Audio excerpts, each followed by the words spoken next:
This is Hannibal here from thehannibaltv.com with my weekly review of the points I find interesting in Dave Meltzer's Wrestling Observer newsletter. I will jump right into it. By the way, I did an interview with Greg Valentine yesterday. I suggest people check out right here on this channel. SummerSlams today. There's over 50,000 tickets out right now, 50,548 tickets. There's still more tickets left for people that want to go see it in Cleveland. They'll probably call it a sellout no matter how many more tickets are sold. They'll just say it's sold out. And I'm not saying that that's a bad number or anything, but they'll just keep filling it up and say it's sold out. Pete Sanchez, longtime preliminary wrestler in WWE from 59 to 84, passed away on July 27th. Bret Hart confirmed what everyone already knew, and you can tell with my shoot interview with him, that Bob Backlund, who's 74 now, is suffering from dementia. I did an interview with him a couple of years ago, and the person that hooked me up basically said it's going to be now or never because he's going downhill fast. And you could tell in that interview that, I also interviewed Paul Orndorff, who was suffering from dementia just before he passed, like a year before he passed. And I was told the same thing. Paul was further gone when I interviewed him than Bob was.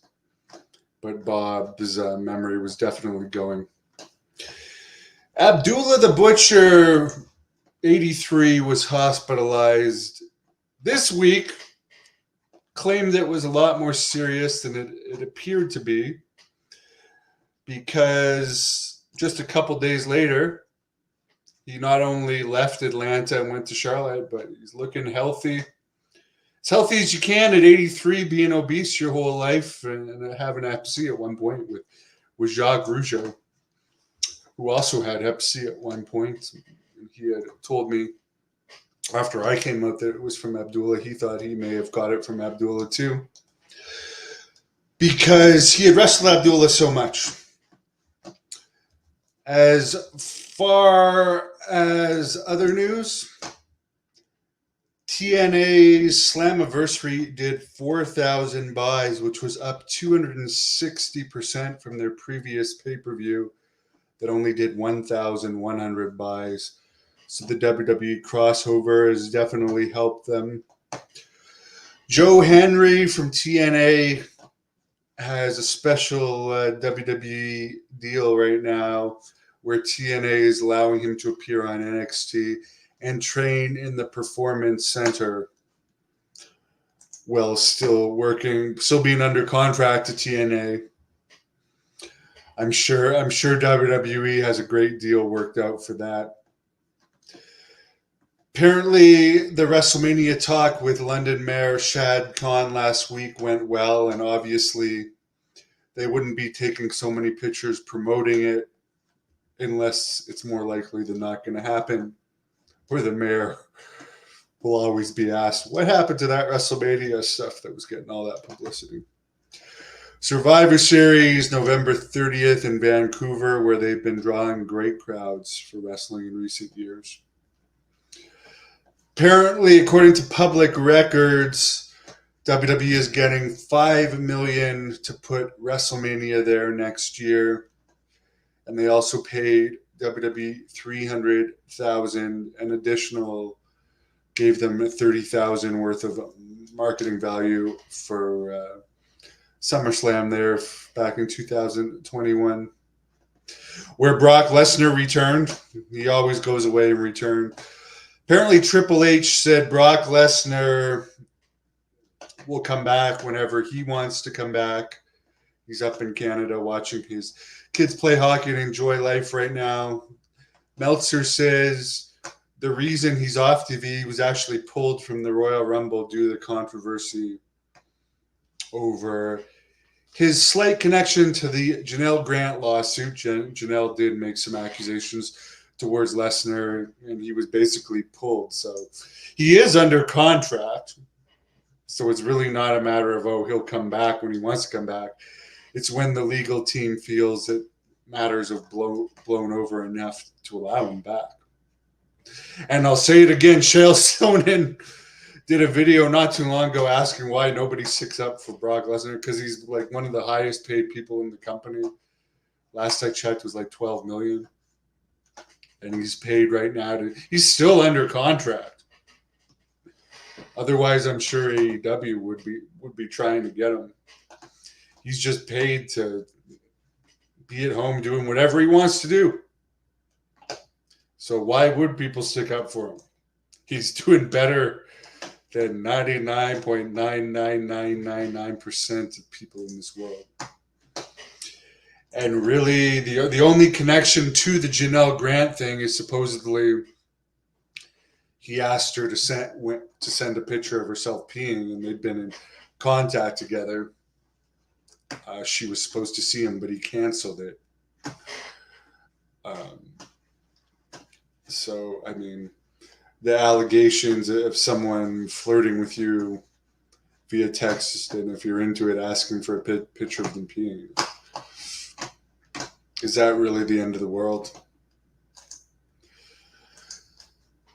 Julia from Japan announced on July 30th she's leaving the Marigold promotion on August 19th to go to NXT. She will likely still be allowed to wrestle in Japan here and there after that. Jesse Ventura was shown talking to Triple H on Raw last week from St. Paul, Minnesota. They had over 12,000 fans in attendance, 12,077. He has mended the fences with the WWE.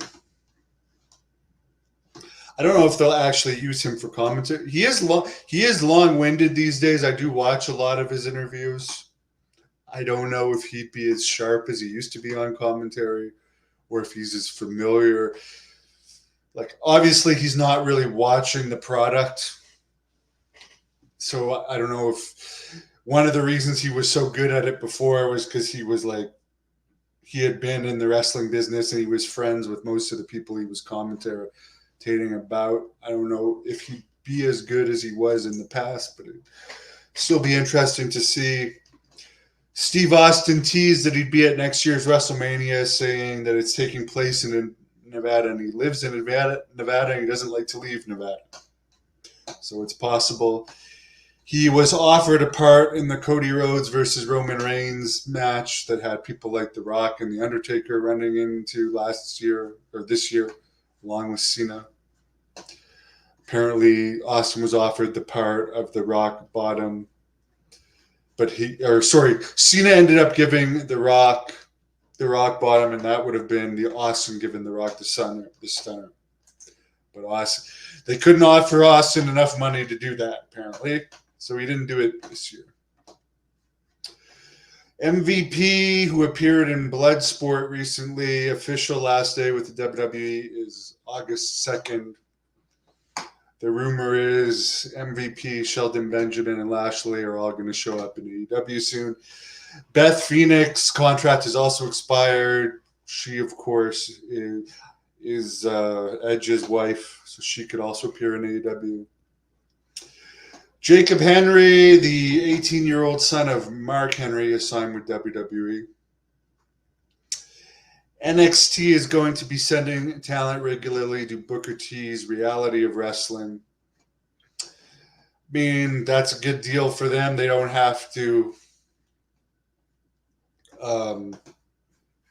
they're not putting on as many shows because their shows lose money, so it's probably cheaper to get their wrestlers experience to just send them to Booker T's company.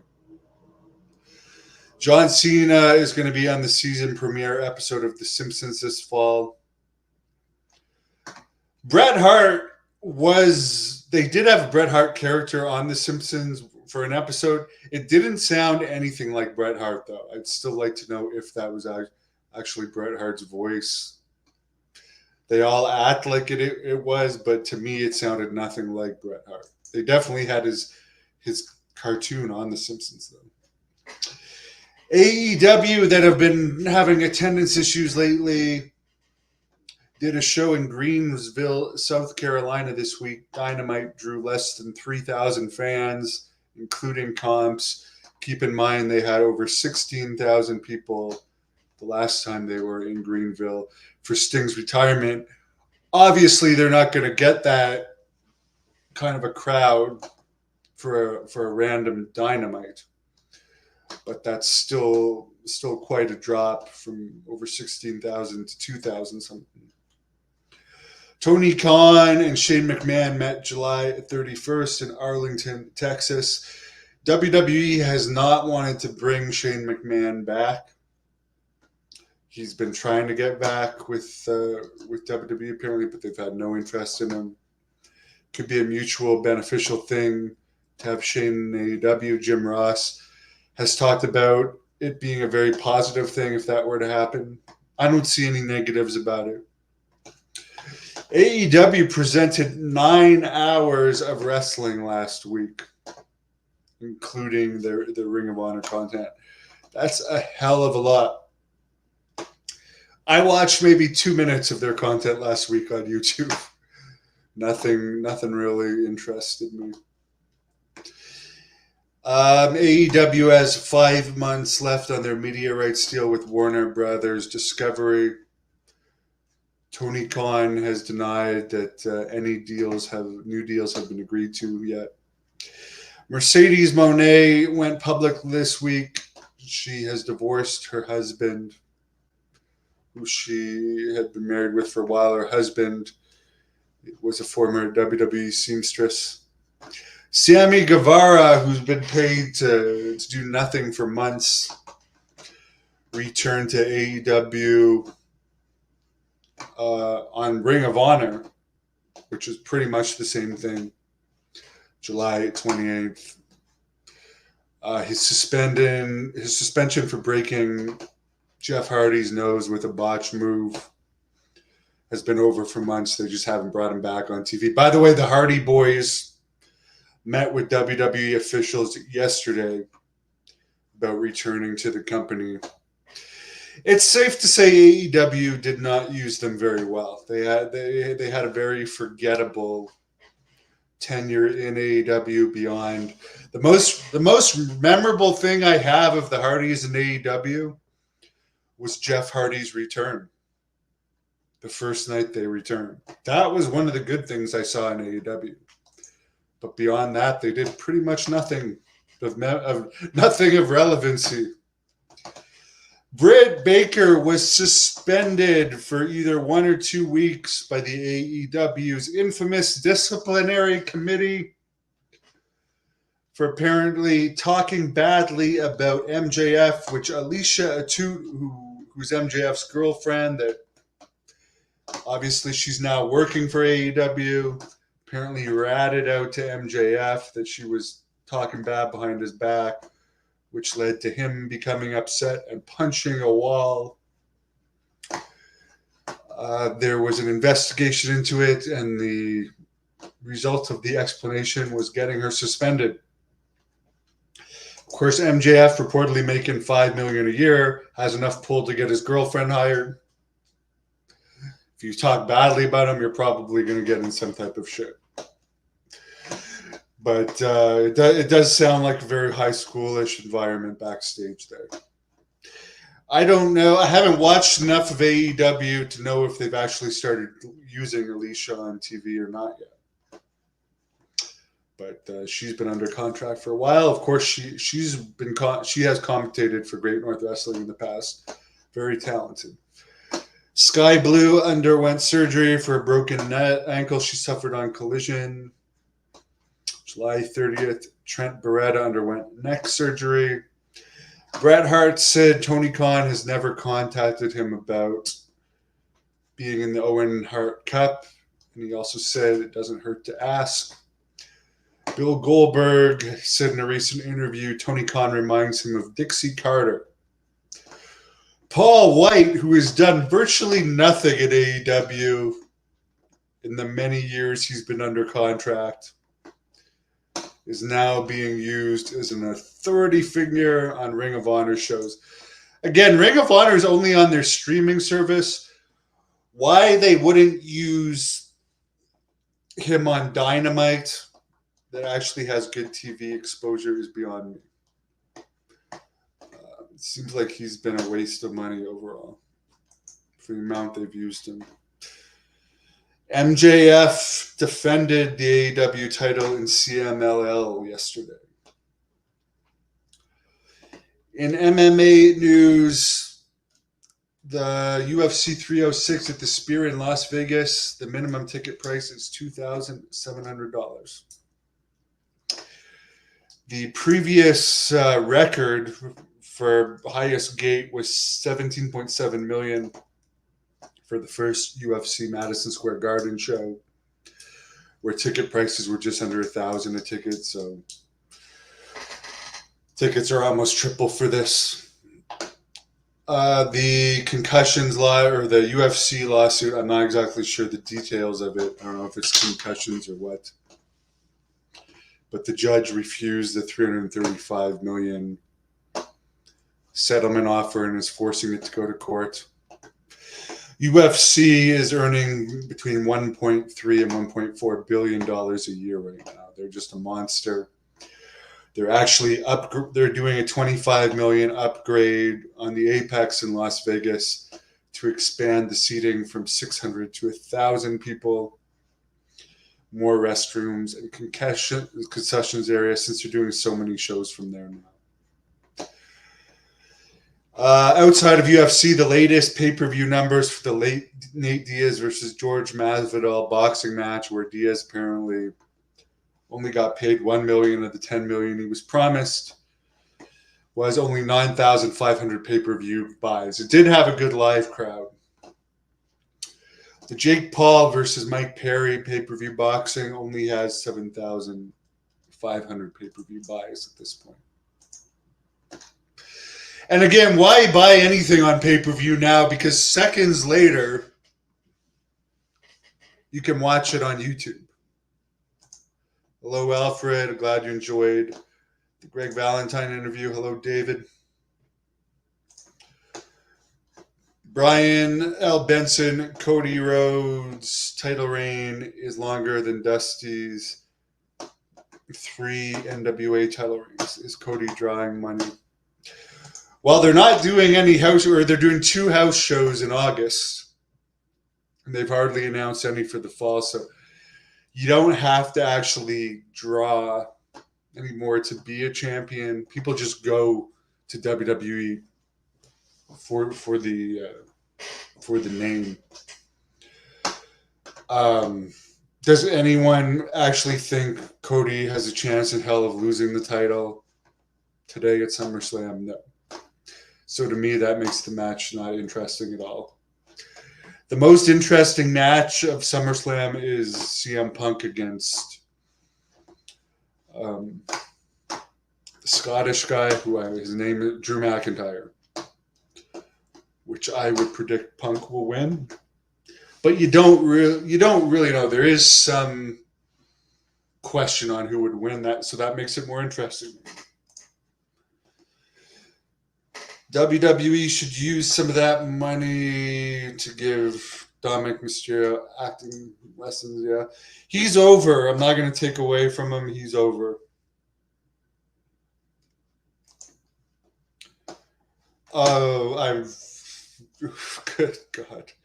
No comment. Did I ever go to a pay-per-view viewing party back in the day? When I was training in Calgary, I had a friend that lived near me, one of the referees for Stampede Wrestling, that always invited people over to watch the pay-per-view, so I did at that point. Richard Guida was his name. I forget what his referee's name. Brett, I did do a video where I put out the prisoner information of Billy Jack Haynes for people that wanted to write him letters or send him money through the prison. If you search the the Hannibal TV, Billy Jack Haynes prisoner info. You'll find it. My guess is he's never getting out of prison. That would be my guess. He hasn't been found guilty yet, but was it in his mind more likely than not a mercy killing? Yes. Should he have done that? No, I just don't think he's already in his 70s with health issues. I don't think they're going to like say because he's not mentally stable, he's not criminally responsible for this. Let's put him back out on the street. I don't see that happening. I just don't. Could he be like put into some type of facility for people with severe mental health issues? Probably yes. Do I like him? Do I think he has a good heart? Overall, yes. I don't think he was in a good mental state when that whole situation went down. I wish him the best. His wife was legitimately suffering badly with dementia and was like 16 years older than him. But I don't think he went about that whole situation the right way. No, Frederick, I won't show up for that. I don't really have any interest at all in that. The Cody Rhodes thing, I mean, they put him with the ultimate push. You have The Undertaker, The Rock, and John Cena involved in your match. I mean, you can't ask for a bigger push than that.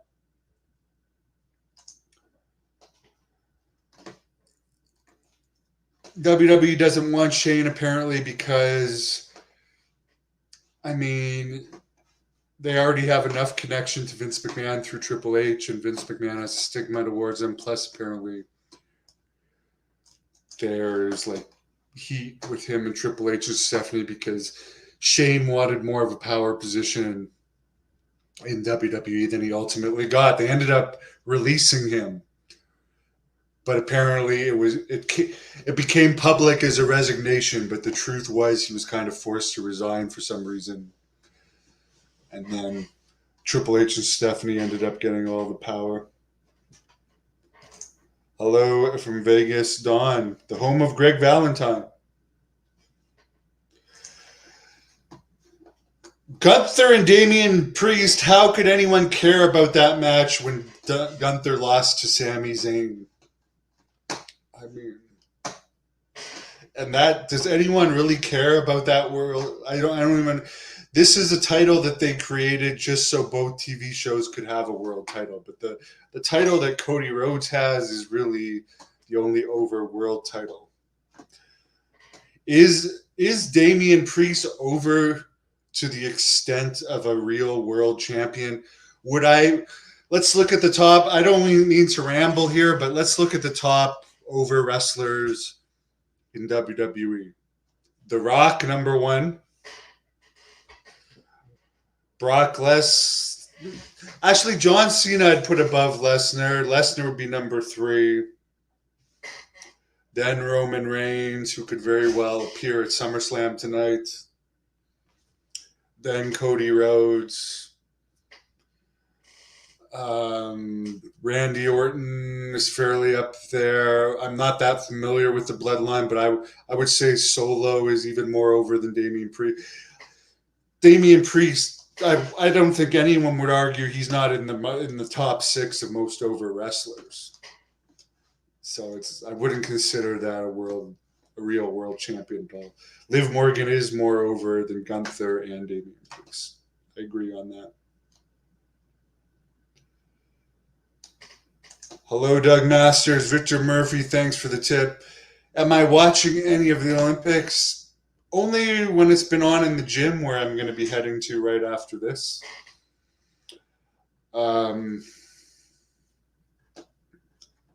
I'll be honest, I never found Olympic wrestling entertaining. I did it because I wanted to be a pro wrestler, and I always read that it helps to do Olympic wrestling, and I was very successful at it, but I never actually found it entertaining to watch.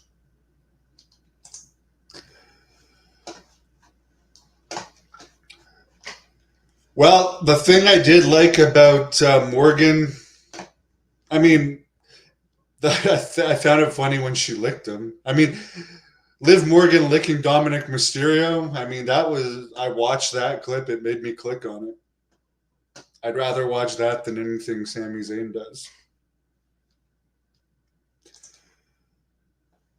Congratulations to Steve Mongo McMichael for his induction into the NFL Hall of Fame. Yes, Ivan, I mentioned that. I've been saying it for a long time. It's clear in my interview with him.